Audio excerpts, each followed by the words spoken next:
Now, if you're going to be an active investor, then you have to have financial education. And one of the keys to financial education, a lot of people say, well, it takes money to make money. How many people have ever heard that statement? Well, that's absolutely not true, because you'll prove tonight it doesn't take money to get money, to make money. What it begins with is a thing called words or vocabulary. The English language has approximately 2 million words in it. And each of us as individuals, they estimate, has command of about 5,000 words. So one of the ways to start increasing your wealth and your financial ability is change your vocabulary. And one of the reasons my poor dad was poor, as a good man, he had the vocabulary of a school teacher. You know, he thought gerunds and prepositions were really important. But I've never made $1 off a gerund or a preposition yet that I know of, you know. I need the difference between EBITDA, PEs, ROIs, IRRs. That's what makes me rich. So just know that words make you rich, and I'm going to be going into right now the basis of financial education is words. And this here is a thing called a financial statement. As my rich dad often said to me, you know, this is your report card when you grow up. When you leave school, as my rich dad said, his banker has never, ever asked to see his report card yet. You know, a banker never said, tell me what college you went to. Are you an A student? Are you a B student? They never asked that. If you're a professional investor, they will ask you for something called a financial statement. If you're a non-investor or a passive investor, like a 401k, they'll ask you for a credit report. So to begin becoming rich, you must have one of these. I mean, it's a must. These people have credit reports. These people have financial statements. There's very, very big differences here. So let's begin with words here. And one of the biggest words that people have mistaken on the wrong definition for are these words here, assets and liabilities. How many people have ever heard people say, my house is an asset? Good. That's using the wrong definition. That's the problem. So I'll give you the definition my rich dad gave me. You won't find this in a regular dictionary because it's a very simple definition, because this is the guide to wealth. A definition of an asset is something that puts money in your pocket whether you work or not. That's very simply it. Okay? So when you look at this financial statement, this is income statement and balance sheet, and there's one more form that I'm not an accountant, but basic accounting requires. It's called the statement of cash flow. And what that shows you here is this. Assets are putting money in your pocket. So for example, I have a house, and every month, let's say I collect $100 from after paying all my expenses, the house is an asset. But if the house goes unrented, and every month is now costing me money, that same house is a what? Liability. So this is the cash flow pattern of a liability. So when a person says their house is an asset, I then ask them, I say, is that house putting money in your pocket? They say, oh, no, but it's gone up in value. That shows lack of financial intelligence or financial IQ, okay? I'm not saying don't buy a big house. I'm not saying any of that stuff. I'm just saying don't call a liability a what? Asset. And that's the problem, is using the wrong word for the wrong thing here. Or I could have a car. If I use a car as a taxi and every month it put $1,000 in my pocket, it's an asset. But I have my BMW here and it's costing me $1,000 a month, it's a liability. So that's very simply it. So don't call asset or liabilities assets, and that's where people get in trouble. The next thing, like I said, my banker has never asked me for my report card yet, and my banker, if I'm going to borrow a lot of money from them, they want to see my financials. And what a banker is looking for is your financial IQ. They don't care how your academic IQ. They want to see how smart you are with money. And it's not that I wear nice clothes and have a nice watch and have a nice house and a nice car. A banker doesn't care, because how many people know people who are looking good but are flat broke? You know what I'm talking about here? So I mean, that's the big problem here. So when a banker looks at this thing, the banker is looking again at cash flow. So when a banker looks at this, let's say the person has a job, the money comes in and the money goes out. They look at that, that's a cash flow pattern of a poor person. If they don't change their pattern, they'll be poor. It is not how much money you make. It is how much money you spend is the issue here. For example, I have a doctor friend. He makes about $400,000 a year. He's very proud. He has no debts. He's one of those people that think that debt's bad, and that's really moronic. But anyway, But he makes $400,000 and he spends $400,000. So even though he makes a cash flow pattern of a what? Poor person. What the middle class generally tend to do is the first thing they want to do is have a big house, and they have a thing called a mortgage. And the different definition of mortgage comes from the French word mortier, which means death. That's what it means, you know.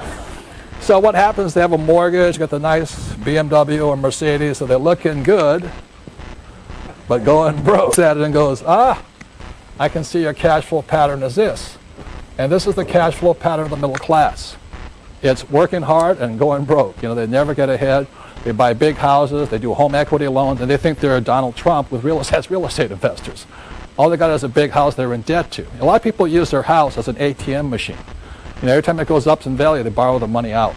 You know, that is really a loser's point of view there. I mean, that's not, bankers love you because you're greatly in debt, but that's not a way to get ahead.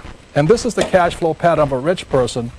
They have assets here. And so generally what it is they have a business, they have real estate, and they may have dividends from stocks and bonds and stuff like that, which the interest. So those are assets. So oftentimes I ask people, think about it this way. If you stop working today, let's say you're married, you have a spouse, if you stop working today, how much money keeps coming in your pocket? And how much money keeps going out? All the things that are taking money out of your pocket are what? Liabilities. And anything putting money in your pocket is an asset. So the reason my wife and I could retire is very simply we have money going like this. This means we're wealthy. You know, we don't have much in savings and all that, but every month it's hundreds of thousands of dollars going like this. And that's how you get wealthy. You know, just have assets that produce money every single month. When I did this program in Singapore, I asked people to raise their hand and say, would you mind telling me some of the assets you have? This woman raised her hand. She says, yes. She says, my best asset is my husband. And I said, ma'am, I'm talking about non-human, inanimate objects. She says, that's him. But he makes lots of money for me. You know? I'm not talking about human beings. Slavery has been, you know, abolished for a while here and all this. So everybody understands the difference between assets versus liabilities, the cash flow pattern, and that's why bankers do not ask you for your what?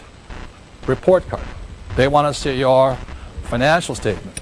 If you have a good financial IQ, they'll give you lots of money. If you have a bad financial IQ, they'll give you a credit card or a home equity loan. That's the difference here. And years ago, I went to Sunday school. I'm not a Bible scholar. I'm not pushing religion on anybody. But I remember the story of the rich man. I think he had 3 sons or something like this. And he gave one son X amount of dollars, the second son X amount of talents, he called them, and then the third son talents. And the first son blew it, got rid of all his money. And he said, okay. Second son came in and said, what you did with the money? And the son said, I buried it. And then multiplied it. You know, gave him $1,000, came back with $5,000. And at that point, the father, or whoever the guy was, took all of the money and gave it to the what? The third son, who multiplied the money.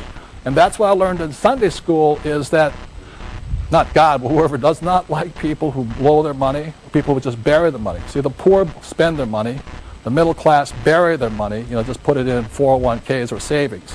And the rich know how to multiply their money.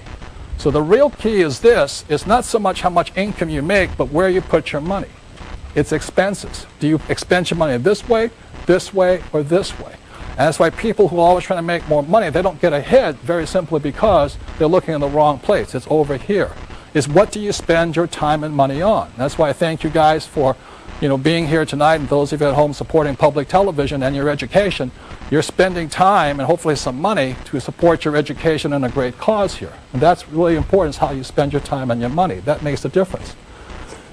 And then the third thing is this, is just to cover this thing why your house is not an asset, is when your banker says your house is an asset, your banker's not lying to you. This will explain it better, because to understand this, if you have a mortgage, on a balance sheet, it must balance. So if a mortgage is your liability, it has to balance. So your same mortgage is your bank's asset. That's the difference. So that's why your banker says your house is an asset. I'm not saying it's not lying to you, it's just saying it's not whose asset it is. It's their asset, you know. And the way you know that, again, is assets put money in your pockets and liabilities what? Take money from your pocket. So when you look at this, money comes in, Money goes out, goes in here, and comes back here. So it's taking money from your pocket and it's putting money in the bank's pocket. And that is basically, why your banker says your house is an asset. And why it's very important to understand the definition of the word you're using. Don't just use a word, because if you keep saying your house is an asset when it's a liability, or you say your car is an asset when it's really a liability, and your vacation to Hawaii is an asset versus a liability, or your home equity loan is an asset, you're not going to make it. Does that make sense, you guys here? But what most people tell you is this. Repeat after me. Work hard, save money, get out of debt, invest for the long term, and diversify. How many people heard this? Okay?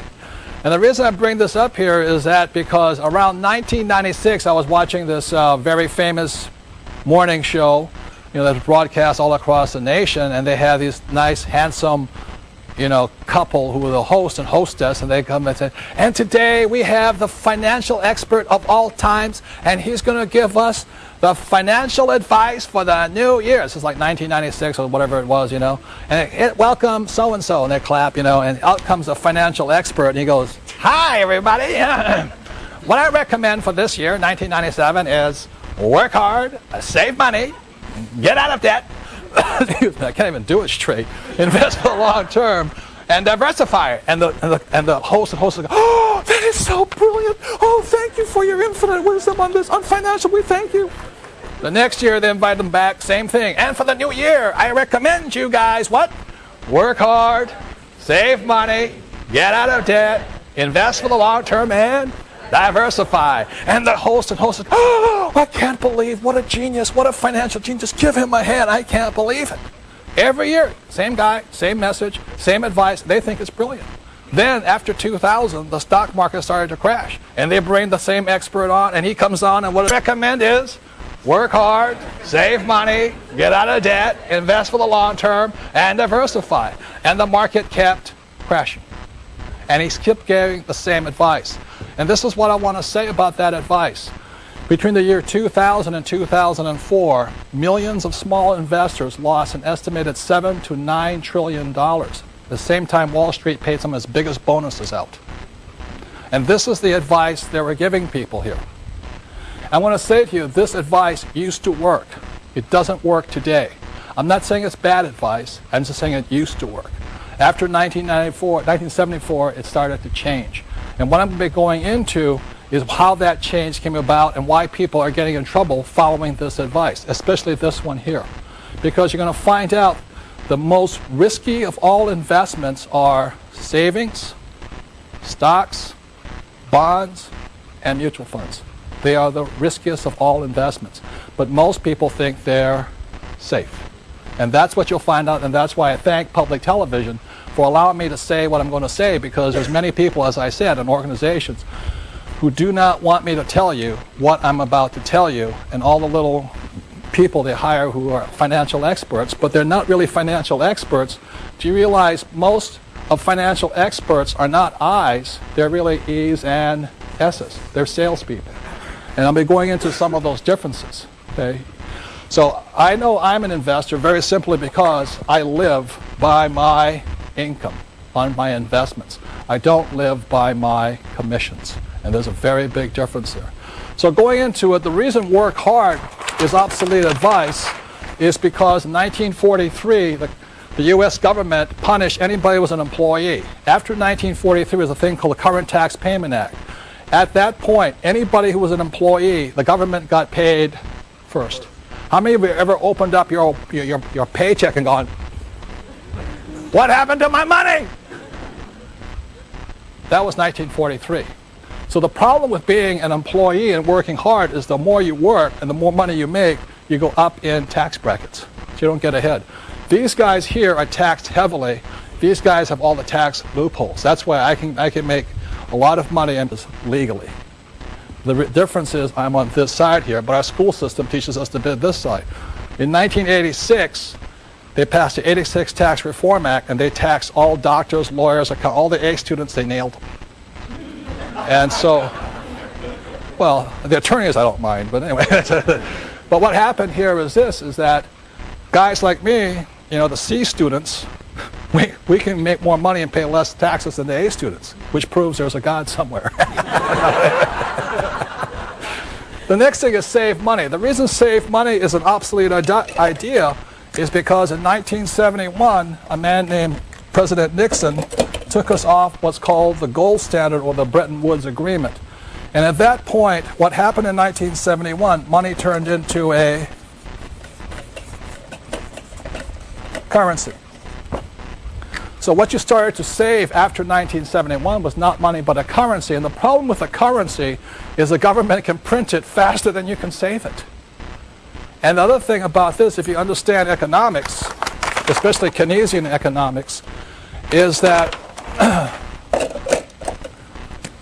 when you look at a dollar, a currency, let's say this is $1 and this is 40 years here, a currency is designed to go down to 5 cents over 40 years. A currency is designed to lose money so the government can keep running up debt. That's the reason. So they can print it faster than you can save it. That's the big problem with it. The next thing is this. If you look at the real stats, is this. And that's the reason I don't save money. If you look at this in the last few years, like I said, 1995 to 2005, what's happened is the dollar has gone this way, and the way you know how much is lost is gold went from $250 up to $500 in the same time. That means your dollar lost 50%. It lost 50% of its buying power. And the banks are paying you 1% interest. Tell me that's smart to save money. That's why the debtors started to win, because what was happening is this was going up and all this. And the reason this happens is for one very big, well, this is not the only thing. It's not just gold, because I can hear the economist going, he doesn't know what he's talking about. Well, I'm not saying I'm an economist. I'm saying just look at the price of gold. It takes twice as many dollars to buy the same amount today. But not only that, my father's house, which he purchased in, I think, 1965 or something, he paid $50,000 for it and took $5 million. It's the same house. So it means the purchasing power of the dollar went where? Down. The house didn't go up in value. Your dollar went down. And the other thing the economists say, well, that's not really a good indicator. But look at this. In 1995, oil was about 10 bucks. Today it's 60 bucks. So that means your dollar you need $6 more to purchase the same amount of oil. And then the economists say, well, oil doesn't affect inflation. I'm going, they want you to believe that investing is risky. How many people have heard investing is risky? Good. What this section is about of this program is how risk isn't anything but lack of control. The number one difference between an active investor and a passive investor is the subject of control. So what I'm going to show you tonight is how what I do as an active investor is I want control. If I have control, I don't have any what? Risk. And that's the difference. So using a metaphor that most of us can understand, over here we have, an example of a car. Okay. Now, how many people realizing there's risk driving a car? Good. But car driving doesn't have to be risky. Like those guys want you to believe investing is risky. So some of the controls, the 6 controls a car must have, number 1 is a steering wheel, right? How many people would not buy a car if it had no steering wheel? Good, you know what I mean? So let me sit down here like this. So I sit down, I get in my car, and control number 1 I want to check on is I have a steering wheel. Control number 2, gas pedal. Now you have a gas pedal, you better have some what? Brakes. How many people have ever driven a car without brakes, You don't need coffee for about 6 weeks after that. And then you have a forward and reverse, gear shift like this. And the other thing you also have to have is a driver's license for driver's ed, and you have to have insurance. So if I'm driving down the road, doing a little bit too fast, I hear the bing, bing, bing, bing, bing, bing, bing, bing, the cop pulls me over, a policeman pulls me over. What's the first thing a policeman asks me for? Driver's license and proof of what? Insurance. How many people would not let somebody who's uninsured drive your car? How many people would not let somebody who had no driver's ed drive your car? You know what I mean? That's stupid. But that's what investors are doing. They're actually investing in savings, stocks, bonds, mutual funds with no control. And what happens, that's like going like this.